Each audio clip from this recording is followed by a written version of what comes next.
Bonjour, j'espère que vous allez bien. Alors, l'être vivant, c'est un être qui respire, qui se nourrit et qui se multiplie. Donc, ce sont des fonctions qui caractérisent un être vivant. Ces fonctions-là sont assurées par un ensemble d'organes. Et bien sûr, ces organes ils sont en parfaite harmonie les uns par rapport aux autres. Cette harmonisation, cette organisation parfaite est assurée par un système de communication. Et la communication entre ces organes, et bien sûr quand on dit un organe, c'est un ensemble de cellules, la communication entre les cellules des organes, et bien sûr des organes différents, est assurée par deux voies. Donc nous avons étudié la voie hormonale et aussi la voie nerveuse, pour ce qu'on appelle la communication hormonale et la communication nerveuse. Nous avons étudié la communication hormonale. Bien sûr, la communication hormonale ou la voie hormonale est assurée ou bien sûr a été mise en évidence récemment par deux chercheurs anglais qui sont Baylis et Sterling. Et lorsqu'ils ont mis en évidence une communication hormonale entre l'intestin grêle et le pancréas, ils ont établi bien sûr l'existence d'une hormone sécrétée par l'intestin grêle dans le sang qu'on appelle la sécrétine.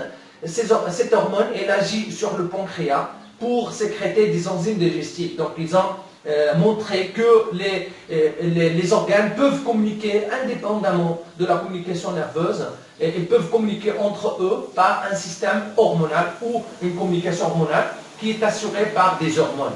Et nous, dans notre leçon bien sûr de la communication hormonale, nous avons montré l'existence d'une communication entre le pancréas et aussi les myocytes et les hépatocytes, ce sont des cellules musculaires et les cellules hépatiques, les cellules du foie. Et nous avons dit que le pancréas, il peut sécréter deux types d'hormones.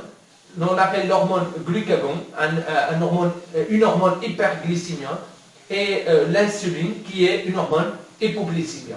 Donc, lors d'une hypoglycémie, le pancréas il sécrète l'hormone glucagon dans le sang, et bien sûr qui est acheminé par le sang vers les cellules cibles pour agir sur les cellules cibles, et bien sûr entraîner ainsi la libération de glucose dans le sang, et bien sûr pour rendre la glycémie normale. Et dans le cas contraire, bien sûr, lors d'une hyperglycémie, le pancréas elle va sécréter une autre hormone qu'on appelle l'insuline, qui est aussi dans le sang, parce que la sécrétion, le pancréas dans ce cas est une glande endocrine, elle sécrète dans le sang, et l'hormone insuline va agir aussi sur les hépatocytes et sur les myocytes pour entraîner bien sûr le stockage du glucose sous forme de glycogène, et ainsi rendre la glycémie normale. Donc, la communication hormonale est une communication qui a été mise en évidence récemment par rapport à la communication nerveuse. Et quand on dit la communication nerveuse, c'est une communication qui est assurée par un système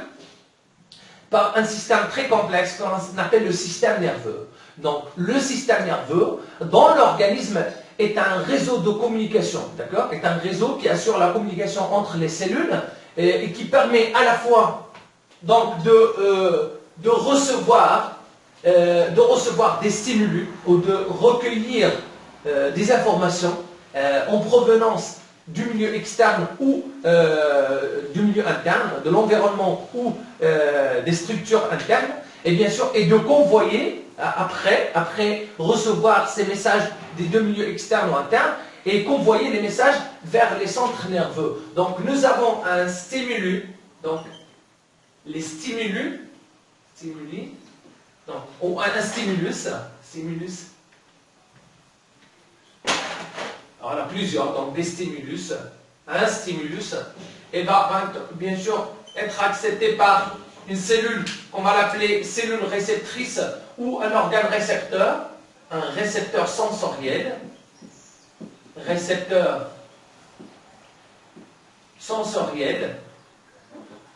sensoriel, par exemple l'œil et les organes de sens, la peau, l'œil, l'oreille, etc.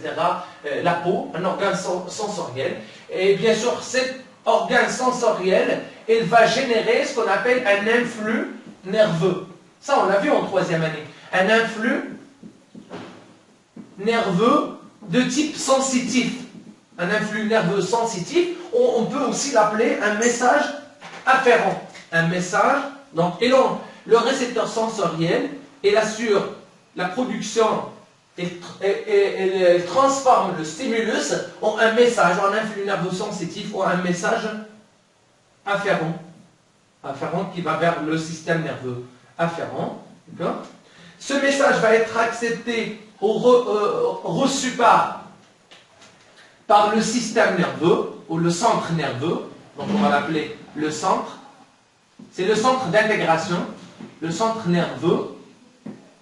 Donc il va jouer le rôle d'intégration, d'intégrer et bien sûr éventuellement de mettre en mémoire ces informations au niveau du centre nerveux et de générer un message, donc bien sûr on va avoir un message efférent, qu'on va l'appeler un influx généré, un influx nerveux, moteur.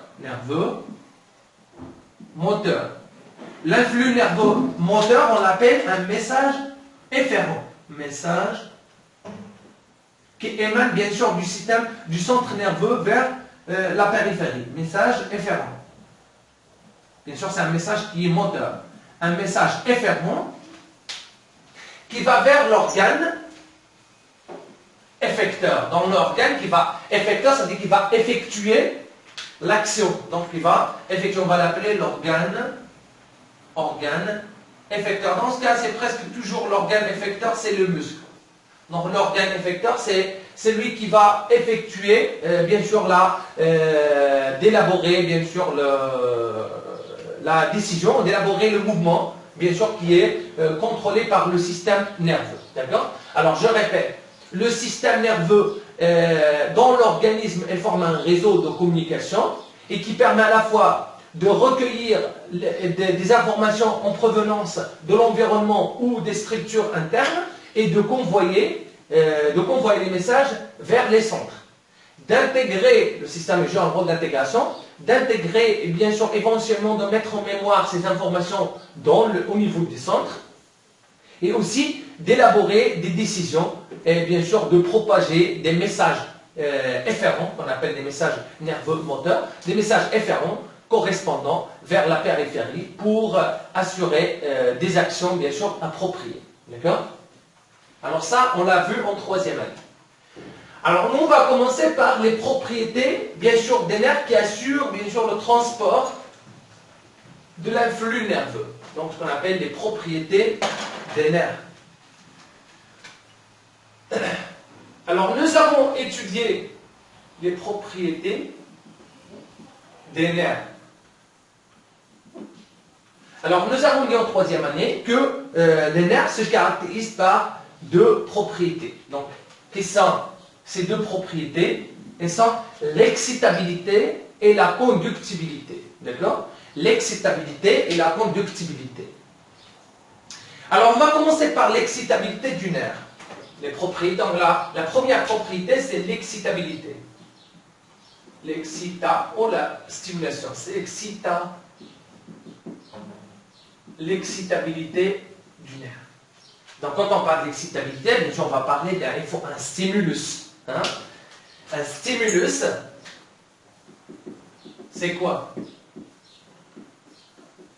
Alors, qu'est-ce qu'un stimulus? Un stimulus est un signal soit externe, soit interne. Par exemple, la saveur, l'odeur, la douleur, etc. Ce sont des messages qui viennent soit du milieu externe, soit du milieu interne, comme la douleur, et qui déclenchent une réponse de l'organisme. Donc, un stimulus, par exemple, une piqûre, c'est un stimulus en provenance du milieu externe et qui va générer une réponse. Une réponse, c'est-à-dire je vais sentir la douleur de la piqûre. D'accord? Par exemple, une frappe, c'est un message externe. La soif, c'est un message interne. Ou aussi, la faim, c'est un message interne. D'accord? Donc, un stimulus, c'est un signal interne ou externe et qui déclenche une réponse de l'organisme. Alors, c'est quoi une stimulation? Stimulation. Alors, la stimulation, c'est un événement. D'accord? C'est pas comme le stimulus, c'est celui qui va stimuler, qui va engendrer une stimulation qui est un événement physique ou chimique ou biochimique, bien sûr, qui active un qui active une ou plusieurs cellules de l'organisme, lesquelles, bien sûr, ils vont générer un influx nerveux. Donc, une stimulation est un événement physique ou chimique ou biochimique, bien sûr, qui va déclencher, qui va activer une ou plusieurs cellules, réceptrices de l'organisme, lesquelles vont générer un influx nerveux. Alors, quels sont les différents types de stimulus? Donc, pour les stimulus, on distingue. Donc, il y a des stimulus, on va l'appeler des stimulus physiques.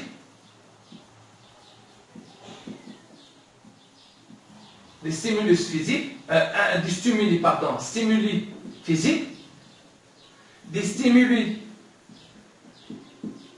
chimiques,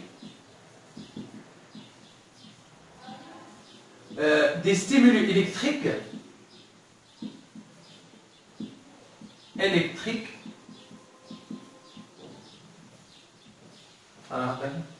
Alors pour les stimuli physiques, par exemple, piqûre, voilà, stimulus physique, la température. La température. Bien sûr, la glace. Plusieurs types de stimulus. Et aussi stimuli chimiques. Chimiques, par exemple, l'alcool, l'éther. Ce sont des substances, l'acide acétique, on a vu en 3e année, l'acide acétique.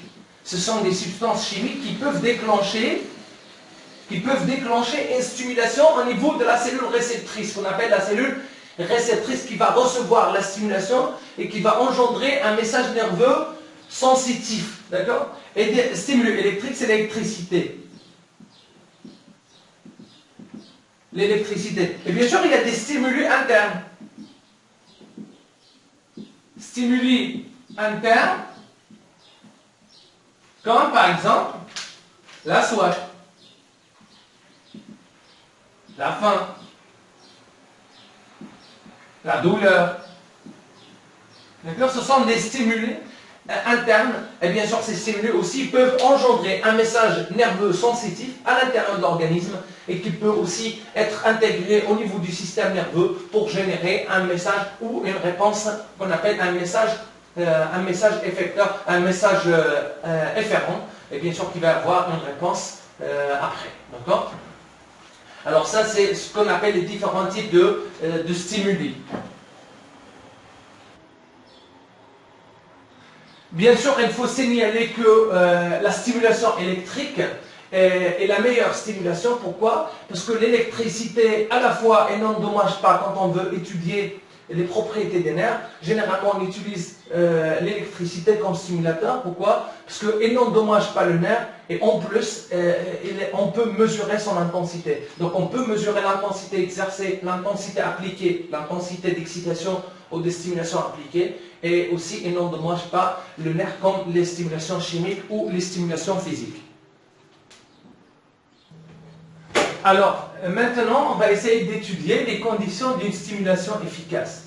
Alors, on va commencer par la première condition, lors d'une seule stimulation efficace. Donc, on va prendre un nerf, d'accord, une fibre nerveuse, on va appliquer une seule stimulation efficace. Et on va voir comment ça se fait. Bien sûr, quelles sont les conditions de cette stimulation? Quand est-ce que la stimulation est efficace? D'accord? Alors, pour réaliser cette expérience, on doit isoler un nerf. On va prendre un nerf, on l'isole, on le met dans bien ce qu'on appelle le bassin de nerf. Et on va réaliser, ça c'est un nerf isolé. En rouge, ça c'est un nerf. Nerf isolé. Et puis, on va appliquer une stimulation. Donc, ça, c'est ce qu'on appelle les électrodes stimulatrices, électrodes de stimulation, on l'appelle les S1 et S2, stimulatrices. Et nous avons ici des électrodes réceptrices, R1 et R2. électrode réceptrice. Électrode réceptrice. D'accord? Alors, bien sûr, la stimulation, les électrodes stimulatrices, ils sont reliées à l'amplificateur qui va nous aider à, bien sûr, à régler l'intensité de la stimulation. Bien sûr, la stimulation qu'on va appliquer, soit par exemple de 35 mA, 40 mA, 60 mA, c'est grâce à l'amplificateur qui est relié à une interface. Donc l'interface est aussi reliée à l'électrode réceptrice qui va essayer de traduire l'information sur un écran de PC, bien sûr, sous forme d'une réponse, sous forme d'une courbe. D'accord? Alors, nous avons effectué une étude en appliquant sur le nerf isolé plusieurs intensités électriques, bien sûr, croissantes. Donc, nous avons commencé par des intensités inférieures à 35 mA, et puis 35, 37, 40, à chaque fois, on augmente l'intensité. Et bien sûr, le temps d'application, ça c'est le temps d'excitation. Donc on applique une intensité de 35 mA pendant 4 millisecondes, 35 mA pendant 2 millisecondes et ainsi de suite. Et on enregistre bien sûr les réponses sur l'écran. Alors la première question c'est établir la courbe, bien sûr sur un repère orthonormé, on va établir une courbe, ce qu'on appelle I. La variation de l'intensité en fonction du temps. L'intensité électrique d'excitation en fonction du temps. I en fonction du temps. Donc on va essayer de faire bien sûr la courbe. Alors on va tracer le repère orthonormé. Donc nous avons I, l'axe des abscisses, il va bien sûr représenter le temps. Bien sûr le temps en millisecondes. Le temps en millisecondes. Et ici, l'intensité I en milliampères. L'intensité I en milliampères. D'accord? Alors, on va commencer l'intensité, donc c'est 35.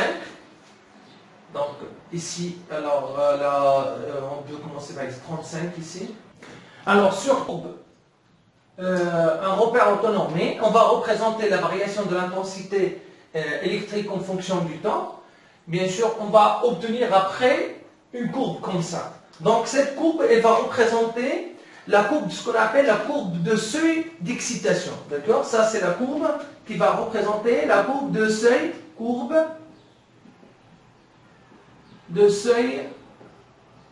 d'excitation. Pourquoi? Pourquoi on l'appelle la courbe d'excitation ou de seuil d'excitation? Parce qu'il sépare deux zones. Une zone de stimulation, elle est là, une zone de stimulation efficace. Ça, c'est une zone qu'on va l'appeler zone de stimulation efficace. C'est-à-dire toute stimulation qui se trouve ici est efficace et va engendrer une réponse. Alors que, et une deuxième zone qui est là, c'est une zone de stimulation inefficace. Zone de stimulation inefficace. Zone de stimulation inefficace. Alors, pour déterminer quelle est la valeur de l'intensité électrique qui va engendrer une réponse, c'est-à-dire la plus petite intensité électrique qui engendre une réponse, c'est, alors on va essayer de faire la projection ici. La plus petite, ça va être 35. Donc 35, c'est la plus faible intensité.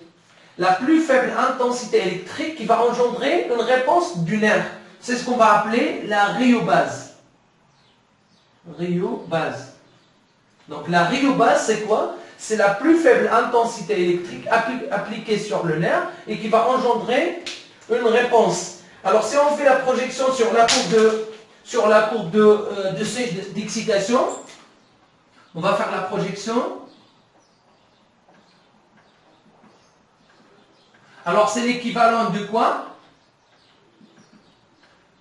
Alors c'est l'équivalent de 3. Donc il faut appliquer une stimulation de 35 mA pendant 3 millisecondes pour avoir une réponse. Si on applique par exemple 35 millisecondes pendant 2 millisecondes, regarde, donc ça ne va pas donner, ça va tomber dans la zone de stimulation inefficace, donc il n'y aura pas de réponse.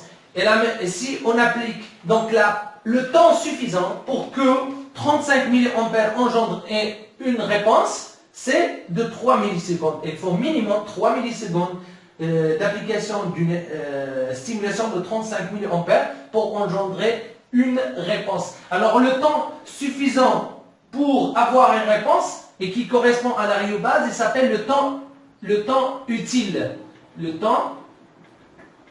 Alors le temps utile, c'est quoi? C'est le temps nécessaire pour que le temps utile, c'est le temps nécessaire pour que l'application de 35, une intensité de 35 mA engendre une réponse. Alors toute stimulation qui est inférieure à 35 mA dans ce cas, et qui bien sûr inférieure au seuil d'excitation, elle s'appelle des stimulations infralaminaires. Donc les excitations ou les stimulations inférieures au seuil d'application, elles s'appellent les stimulations infralaminaires. Et toute stimulation qui engendre une réponse du nerf, elle s'appelle des stimulations supralaminaires. D'accord? Alors il y a les stimulations infralaminaires, et ici, ce sont les stimulations supralaminaires. Alors, on peut déterminer le temps nécessaire, bien sûr, et qui correspond à l'excitation, à la stimulation double de rhéobase, de 35. Donc, le double, c'est 35, c'est 70. Ça va être ici, donc 55, c'est 65, donc ça va être là. C'est de 70. Alors, 70, c'est deux rhéobases. C'est l'équivalent de l'intensité double de la rhéobase. Et le temps correspondant, ou le temps qui correspond à la stimulation de R, de double rhéobase, qui est là, on va faire la projection, ça va être à 0,5 presque. Donc le temps qui correspond à la stimulation de double de rhéobase, elle s'appelle la chronaxie. La chronaxie. Donc la chronaxie, elle est très importante. Pourquoi? Parce qu'il va nous aider à déterminer l'excitabilité des nerfs. Plus un nerf a une chronaxie plus faible, plus elle est très excitable. Donc plus la chronaxie diminue, plus l'excitabilité du nerf et la sensibilité du nerf augmentent. D'accord? Alors c'est pour cela qu'on étudie la chronaxie. L'important c'est de déterminer la sensibilité des nerfs. Donc, parce qu'il y a des nerfs qui ont une chronaxie faible, ce sont des nerfs qui sont plus sensibles, et des nerfs qui ont une chronaxie très élevée, ce sont des nerfs qui sont les moins sensibles. D'accord? Alors, je répète. Alors là, c'est une courbe qui représente la variation de l'intensité électrique, l'intensité d'excitation en fonction du temps. Alors, quand on représente la variation de l'intensité en fonction du temps, on obtient une courbe de seuil d'excitation qui sépare deux zones, une zone de stimulation efficace et une zone de stimulation inefficace. Alors, toute stimulation inférieure à la courbe, il s'appelle des stimulations infralaminaires, et des stimulations qui engendrent une réponse, elles s'appellent des stimulations supralaminaires. Le temps, la plus faible excitation qui engendre une réponse, elle s'appelle la rhéobase. Et le temps correspondant à la rhéobase, il s'appelle le temps utile. Donc, il faut appliquer une excitation de 35 mA pendant 3 millisecondes pour avoir une réponse qui est le temps utile. Et l'excitation double de la rhéobase, le temps correspondant à l'excitation double de la rhéobase, il s'appelle la chronaxie. Dans la chronaxie, il nous aide à déterminer la sensibilité des nerfs. Donc, plus un nerf est sensible, plus sa chronaxie est faible. D'accord? Alors, généralement, bien sûr, on déduit que la rhéobase, bien sûr, elle varie d'un nerf à un autre. Donc, plus un nerf est excitable, plus la rhéobase est faible. Donc, pour que l'excitation soit efficace, il faut qu'il soit, bien sûr, son intensité est égale ou supérieure à la rhéobase pour avoir une réponse. Très bien. Alors, après avoir étudié la première condition d'excitation, bien sûr après une excitation efficace, maintenant on va étudier la deuxième condition après deux excitations successives. Bien sûr, quand on dit deux excitations, ça veut dire efficace. Donc, on va appliquer sur un nerf isolé deux excitations successives avec la même intensité qui est supérieure ou égale à la rhéobase, c'est-à-dire des excitations qui sont efficaces.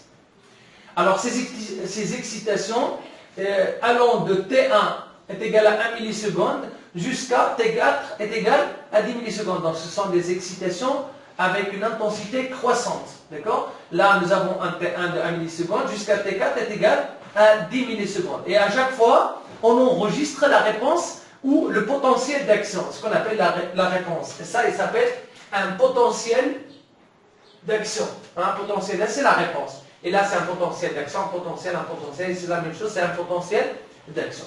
Alors, qu'est-ce qu'on remarque?